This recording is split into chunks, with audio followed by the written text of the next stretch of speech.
Tardiglo, Tardiglo, Tardiglo, Tardiglo, 塔迪格洛贝。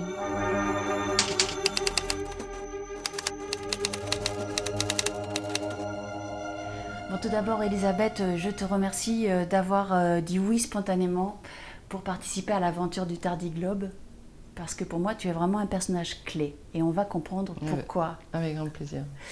Alors, le Tardiglobe, c'est un endroit où on discute tous ensemble des origines de l'homme pour essayer de comprendre l'émergence et les mouvements de notre espèce, l'espèce humaine, sur le globe terrestre depuis le début. Or, depuis 30 ans, Elisabeth, tu nous aides à y voir plus clair en nous montrant à quoi ressemblaient dans leur vie de tous les jours nos ancêtres sur la base de simples squelettes retrouvés dans la terre. Et ce qui est incroyable, c'est que tu parviens à leur redonner un visage et un corps à ces hommes et femmes du passé qui, quand on voit juste leur crâne, n'évoquent rien pour la plupart d'entre nous. Alors, comment parviens-tu à réaliser cette œuvre, ce travail ? Alors, bon, déjà, il est important de préciser que c'est un travail qui est à la frontière de l'art et de la science et que la pièce majeure d'une reconstruction, c'est le crâne. Bon, bien sûr, après, les vestiges osseux que l'on va retrouver sur une fouille, mais le crâne, bien sûr, c'est la pièce maîtresse. Également, ce que je voudrais dire, c'est que mon projet, moi, dans ce travail, c'est de montrer, d'essayer de montrer de véritables individus ayant vécu dans des temps préhistoriques et non pas de simples schémas soumis à des préjugés. L'idée, en fait, c'est que j'aimerais parvenir à montrer la dignité de ces hommes et de ces femmes et d'arriver à montrer l'apparence physique de cette famille perdue, de la famille humaine, car quand même, il faut bien réaliser qu'aujourd'hui, nous sommes les seuls à représenter la branche qui a porté Néandertal, Erectus et Habilis. Voilà, donc c'est vraiment important de travailler dans le détail, car en fait le détail va nous permettre de transmettre une émotion. Alors quand je dis le détail, c'est-à-dire de faire un long travail sur les visages, sur les regards, sur les expressions, afin de pouvoir, oui, presque déstabiliser le visiteur, de pouvoir le happer, de faire en sorte que quand il va venir voir une exposition sur Néandertal ou Erectus ou autre, qu'il ait vraiment l'impression d'avoir une présence en face de lui, qu'il ait l'impression d'être dans un face-à-face. Et là, ça va marcher, uniquement là, ça va marcher.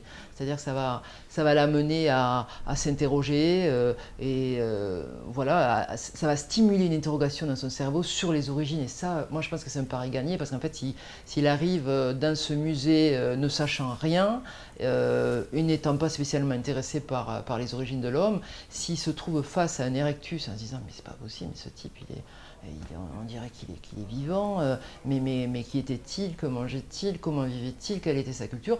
Ben là, je me dis que le pari est gagné, quoi. Donc, bon. Donc ça, c'est voilà, ça, c'est mon projet. Ensuite, pour ce qui est de la méthode, comme je le disais, c'est un travail frontière art et science, dont la partie science, dont je ne pourrais rien faire sans un soutien de la communauté scientifique internationale.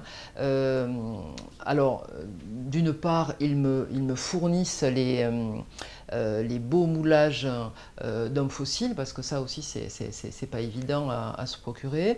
Ensuite, je suis entourée d'anatomistes, d'anatomistes qui travaillent anatomie humaine et anatomie comparée, donc des primates, des paléopathologistes qui étudient les maladies des crânes et des paléogénéticiens, puisqu'aujourd'hui, bon, la génétique prend de plus en plus d'ampleur et c'est fantastique. Aujourd'hui, dans les laboratoires, c'est la course au génome et nous arrivons d'une part à avoir des réponses à des questions que l'on se posait depuis très très longtemps, mais en plus, ils ouvrent de nouvelles portes. C'est absolument magique, quoi.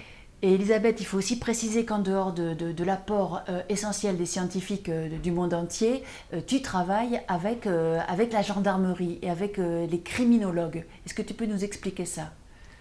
Alors oui, ça c'est aussi c'est un apport très très important, ça me permet de travailler avec beaucoup plus de précision.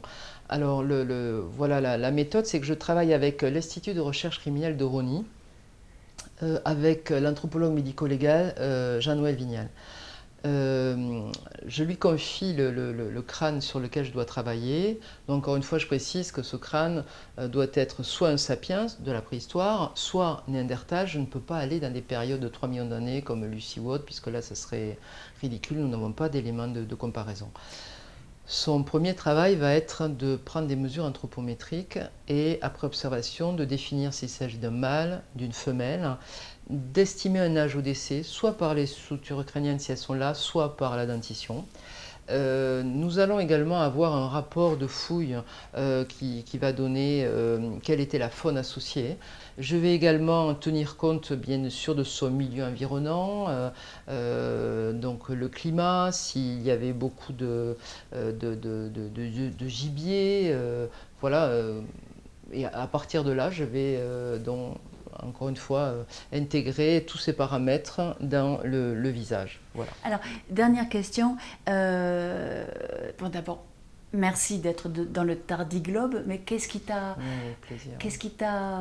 motivé pour dire oui et pour entrer dans cette aventure?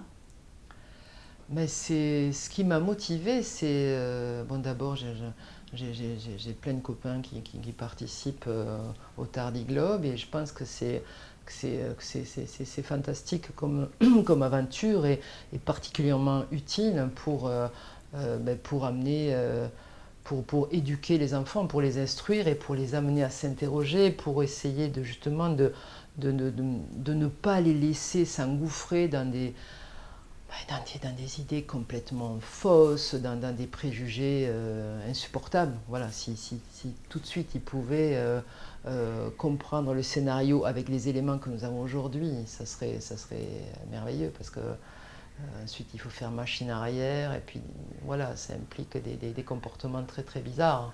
Ouais. Voilà, donc là, dès le départ...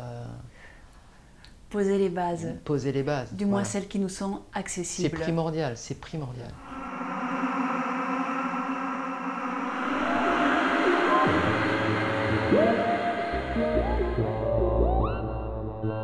Tardiglobe.